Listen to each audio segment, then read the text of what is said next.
হরে কৃষ্ণ। ব্রতের পাবন শৃঙ্খলায় বরুথিনী একাদশী এমন অলৌকিক রত্ন যা কেবল পাপের বিনাশ করে তাই নয়, জীবকে মুক্তির পথে পৌঁছে দেয়। এই ব্রত বৈশাখ মাসের কৃষ্ণপক্ষে আসে আর নিজের সঙ্গে অনন্ত পুণ্য ও ভক্তির পথ নিয়ে আসে।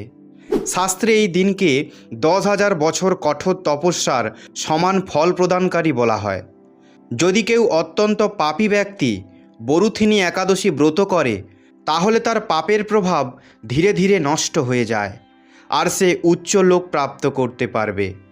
পদ্মপুরাণ অনুসারে বরুথিনী একাদশী সৌভাগ্য দানকারী, সব পাপনাশকারী তথা অন্তিম সময়ে মুক্তি প্রদায়িনী। এই ব্রতে অভাগিনী স্ত্রীও সৌভাগ্য ফিরে পায়। আর এই একাদশীর প্রভাবে রাজা মান্ধাতা স্বর্গে গিয়েছিলেন। শাস্ত্রে একে কন্যাদানের